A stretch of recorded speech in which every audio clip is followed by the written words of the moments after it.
இந்து தமிழ் திசை நேயர்கள் அனைவருக்கும் வணக்கம். மக்களவைத் தேர்தல் 2024 முன்னிட்டு பல்வேறு மாநிலங்களின் தேர்தல் கள நிலவரம் குறித்து பார்த்து வருகிறோம். அந்த வகையில் தற்போது அஸ்ஸாம் மாநிலத்தின் தேர்தல் கள நிலவரம் குறித்து பார்க்க இருக்கிறோம். இந்த மாநிலத்தில் இருக்கக்கூடிய பிரதான அரசியல் கட்சிகள் எவை, அவற்றுக்கு இருக்கக்கூடிய வாக்கு சதவீதம் எத்தனை, இந்த கடந்த கால தேர்தல்களில் இந்த அரசியல் கட்சிகள் பெற்ற வெற்றிகள், தோல்விகள் ஆகியவை குறித்து இந்த காணொலியில் நாம் பார்க்க இருக்கிறோம். வடகிழக்கு இந்தியாவின் நுழைவு வாயிலாக அஸ்ஸாம் இருக்கிறது. அருணாச்சல பிரதேசத்திற்கு அடுத்ததாக நிலப்பரப்பில் இரண்டாவது மிகப்பெரிய வடகிழக்கு மாநிலம் இந்த மாநிலத்தில் பராக் மற்றும் பிரம்மபுத்திரா ஆகிய மிகப்பெரிய ஆறுகள் ஓடிக்கொண்டிருக்கின்றன. இந்த இரண்டு ஆறுகளும் இந்த மாநிலத்திற்கு மிகப்பெரிய நீர் ஆதாரங்களாக இருக்கின்றன. அதோடு இந்த ஆறுகள் விவசாயத்திற்கு மட்டுமின்றி மீன்பிடி தொழிலுக்கும் பயன்படுத்தப்பட்டு வருகின்றன. கச்சா எண்ணெய் உற்பத்தியில் இந்தியாவின் முதல் மாநிலமாக அஸ்ஸாம் இருக்கிறது. இந்த மாநிலத்தில் 4 எண்ணெய் சுத்திகரிப்பு நிலையங்கள் இருக்கின்றன. அஸ்ஸாமின் மிக முக்கிய தொழில் விவசாயம். இந்த மாநிலத்தின் வருவாயில் 3/2 பங்கு விவசாயத்தின் மூலமாக வருகிறது. 3/2 பங்கு மக்களுக்கு வேலைவாய்ப்பை வழங்கக்கூடிய துறையாகவும் விவசாயம் விளங்குகிறது. அஸ்ஸாம் டீ உற்பத்திக்கு பெயர் பெற்ற மாநிலம். உலக டீ உற்பத்தியில் 1/7 பங்கு இங்கு உற்பத்தியாகிறது. கிழக்காசிய நாடுகளுக்கு முக்கிய இணைப்பு பாலமாக அஸ்ஸாம் திகழ்கிறது. அஸ்ஸாமில் பக்சா, சிராங், தரங், திப்ருகர், நல்பாரி என 35 மாவட்டங்கள் இருக்கின்றன. காசிரங்கா, லக்கிம்பூர், ஜோர்ஹட், கரீம்கஞ்ச், சில்சார் என 14 நாடாளுமன்ற தொகுதிகள் இருக்கின்றன. பதார்பூர், அல்காபூர், சிட்லி, ஜாலேஸ்வர், திஸ்பூர் என 126 சட்டமன்ற தொகுதிகள் இருக்கின்றன. 2011 மக்கள் தொகை கணக்கெடுப்பின்படி அஸ்ஸாமில் 3.12 கோடி மக்கள் இருக்கிறார்கள். இவர்களில் இந்துக்கள் 61.47%, இஸ்லாமியர்கள் 34.22%, கிறிஸ்தவர்கள் 3.74%. இந்த மாநிலத்தில் மக்கள் பேசக்கூடிய மொழிகளை எடுத்துக்கொண்டால் அசாமீஸ் பேசுபவர்கள் 48.38%, பெங்காலி 28.92%, போடோ 4.51%, சாத்ரி 2.29%, மிஷிங் 1.98%, நேபாளி 1.91%. இந்த மாநிலத்தில் 41 அரசியல் கட்சிகள் இருக்கின்றன என்ற போதிலும் காங்கிரஸ், பாஜக, அசாம் கண பரிஷத், அகில இந்திய ஐக்கிய ஜனநாயக முன்னணி, போடோலேண்ட் மக்கள் முன்னணி, ஐக்கிய மக்கள் கட்சி ஆகியவையே செல்வாக்கு பெற்ற கட்சிகளாக இருக்கின்றன. இவற்றிலும் குறிப்பாக பாஜகவும் காங்கிரஸ் கட்சியுமே முக்கிய பிரதான கட்சிகளாக இந்த மாநிலத்தில் இருக்கின்றன. 2019 மக்களவை தேர்தல் முடிவுகளை எடுத்துக்கொண்டால் இந்த தேர்தலின் போது மொத்த வாக்காளர்களின் எண்ணிக்கை 2,20,50,059 பேர். வாக்களித்தவர்கள் 1,78,07,713 பேர்.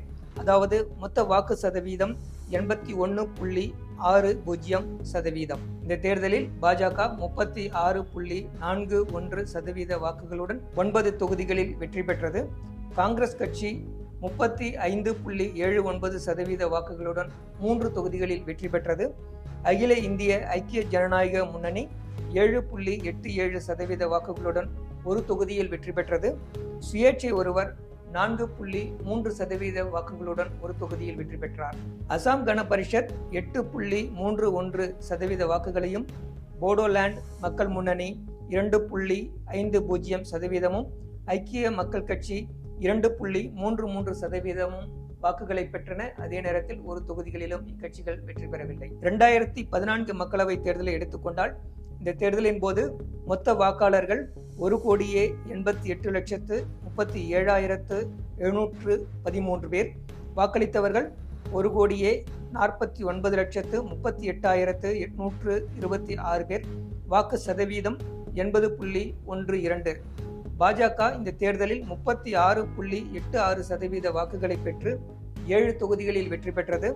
காங்கிரஸ் கட்சி 29.9% வாக்குகளுடன் 3 தொகுதிகளில் வெற்றி பெற்றது. அகில இந்திய ஐக்கிய ஜனநாயக முன்னணி 14.98%, 3 தொகுதிகளில் வெற்றி பெற்றது.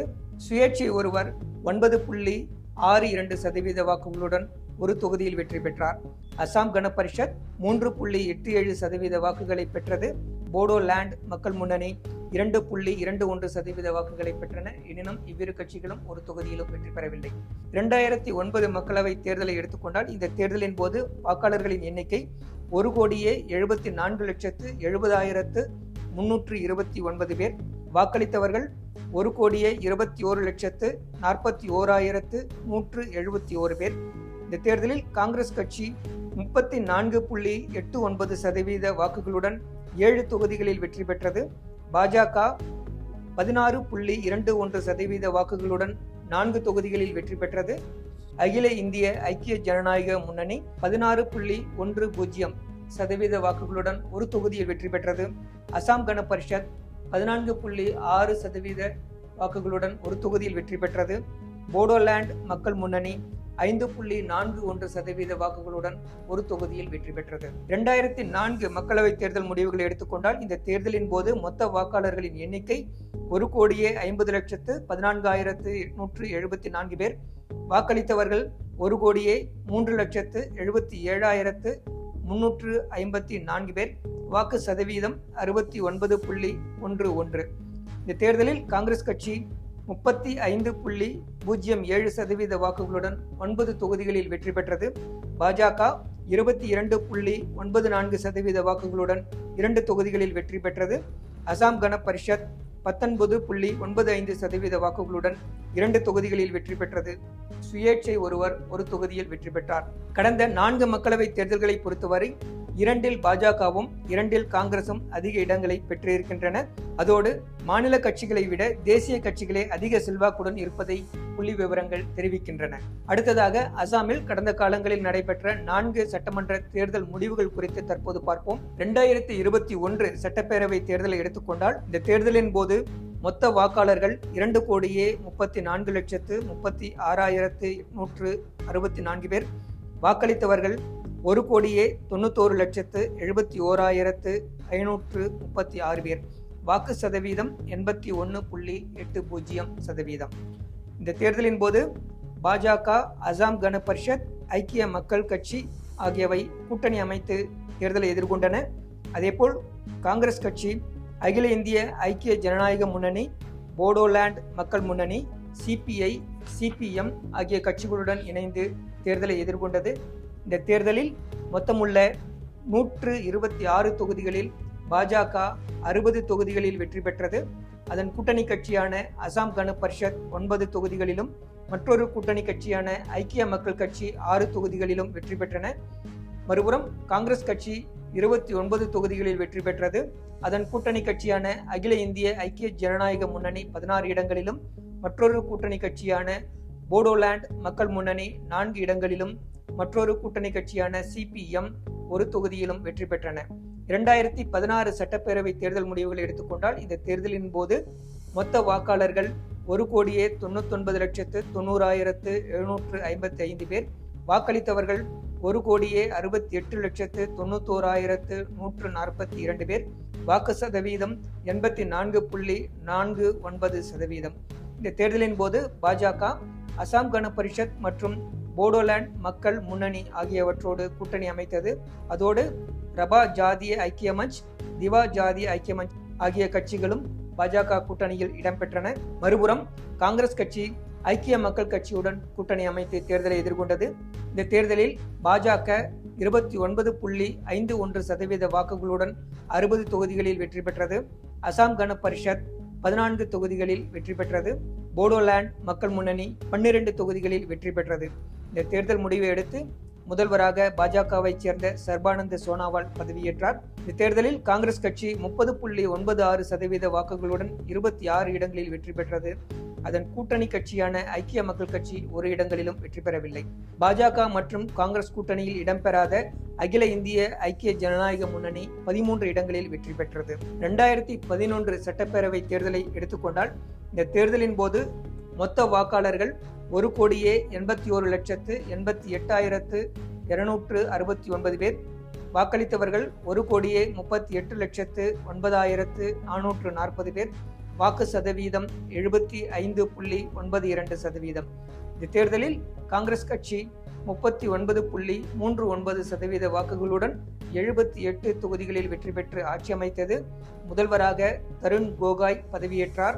இந்த தேர்தலில் பாஜக 11.47% வாக்குகளுடன் 5 தொகுதிகளில் வெற்றி பெற்றது. அகில இந்திய ஐக்கிய ஜனநாயக முன்னணி 12.57% வாக்குகளுடன் 18 தொகுதிகளில் வெற்றி பெற்றது. அசாம் கன பரிஷத் 16.29% வாக்குகளுடன் 10 தொகுதிகளில் வெற்றி பெற்றது. திரிணாமுல் காங்கிரஸ் 2.05% வாக்குகளுடன் ஒரு தொகுதியில் வெற்றி பெற்றது. சுயேட்சைகள் 2 தொகுதிகளில் வெற்றி பெற்றார்கள். 2006 சட்டப்பேரவை தேர்தல் முடிவுகளை எடுத்துக்கொண்டால், இந்த தேர்தலின் போது மொத்த வாக்காளர்கள் 1,74,34,019 பேர். வாக்களித்தவர்கள் 1,32,09,887 பேர்.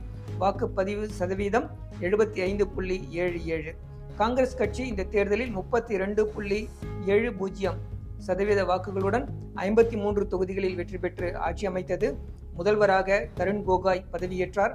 இந்த தேர்தலில் பாஜக 12.07% வாக்குகளுடன் 10 தொகுதிகளில் வெற்றி பெற்றது. அசாம் கன பரிஷத் 20.39% வாக்குகளுடன் 24 தொகுதிகளில் வெற்றி பெற்றது. அசாம் ஐக்கிய ஜனநாயக முன்னணி 16.12% வாக்குகளுடன் 10 தொகுதிகளில் வெற்றி பெற்றது. சிபிஐ ஒரு தொகுதியிலும் சிபிஎம் 2 தொகுதிகளிலும் வெற்றி பெற்றன. சட்டப்பேரவை தேர்தல்களை எடுத்துக்கொண்டால், கடந்த 4 சட்டப்பேரவை தேர்தல்களில் 2இல் பாஜக வெற்றி பெற்று ஆட்சி அமைத்தது, 2இல் காங்கிரஸ் வெற்றி பெற்று ஆட்சி அமைத்தது. 2024 மக்களவை தேர்தலுக்காக பாஜக அசாம் கன பரிஷத் மற்றும் ஐக்கிய மக்கள் கட்சி ஆகியவற்றோடு கூட்டணி அமைத்திருக்கிறது. பாஜக 11 தொகுதிகளிலும், அசாம் கன பரிஷத் 2 தொகுதிகளிலும், ஐக்கிய மக்கள் கட்சி ஒரு தொகுதியிலும் போட்டியிடுகின்றன. இந்த தேர்தலில் காங்கிரஸ் கட்சி 12 தொகுதிகளில் போட்டியிட இருக்கிறது. அதன் கூட்டணி கட்சியான அசாம் ஜாதிய பரிஷத்துக்கு ஒரு தொகுதி ஒதுக்கப்பட்டிருக்கிறது. குவஹாத்தி மக்களவை தொகுதி வேட்பாளரை திரும்ப பெற்றுள்ள ஆம் ஆத்மி கட்சி சோனிட்பூர் மற்றும் திப்ருகர் தொகுதிகளில் இருந்து தங்கள் வேட்பாளர்களை காங்கிரஸ் கட்சி திரும்ப பெற வேண்டும் என்று வலியுறுத்தி வருகிறது. 2024 மக்களவைத் தேர்தல் அசாமில் 3 கட்டங்களாக நடைபெற இருக்கின்றன. முதல் கட்ட தேர்தல் ஏப்ரல் 19ஆம் தேதி நடைபெற இருக்கிறது. இந்த தேர்தலில் 5 தொகுதிகளுக்கு தேர்தல் நடைபெற இருக்கிறது. இரண்டாம் கட்ட தேர்தல் ஏப்ரல் 26. இந்த தேர்தலின் போது 5 தொகுதிகளுக்கு தேர்தல் நடைபெற இருக்கிறது. மூன்றாம் கட்ட தேர்தல் மே 7ஆம் தேதி.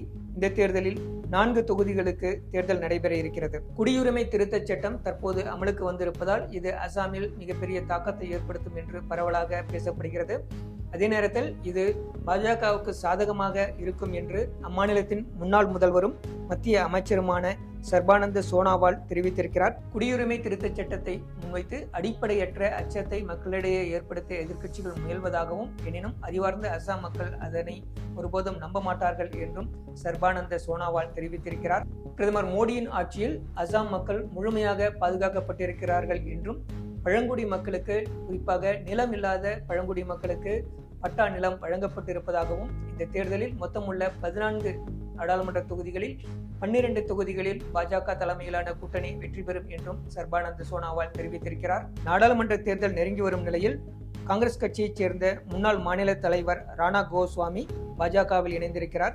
காங்கிரஸ் கட்சியின் பொதுச் செயலாளரான சூரஜ் திகிங்கியாவும் சட்டமன்ற உறுப்பினரான பசந்த் தாஸும் பாஜகவில் இணைந்திருக்கிறார்கள்.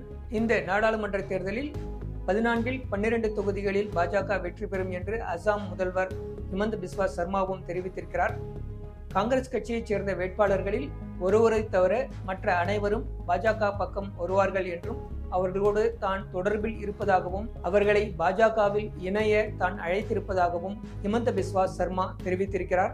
அவரது இந்த பேச்சு அசாம் அரசியலில் பரபரப்பை ஏற்படுத்தியிருக்கிறது. காங்கிரஸ் தலைவர்களில் சிலர் பாஜக பக்கம் சென்றிருப்பது குறித்த கேள்விக்கு பதிலளித்த காங்கிரஸ் கட்சியின் மாநில தலைவர் பூபேன் போரா, அவர்கள் காங்கிரஸ் கட்சியில் இருந்து விலகியது தற்காலிக பின்னடைவுதான் என்றும், அதே நேரத்தில் அது காங்கிரஸ் கட்சியின் வெற்றியை பாதிக்காது என்றும் அவர் கூறியிருக்கிறார். காங்கிரஸ் தலைவர்களை விலைக்கு வாங்குவது, அச்சுறுத்துவது என்ற 2 விதமான வழிகளை முதல்வர் ஹிமந்த பிஸ்வா சர்மா கொள்கையாக வைத்திருப்பதாக பூபேன் போரா குற்றம் சாட்டியிருக்கிறார்.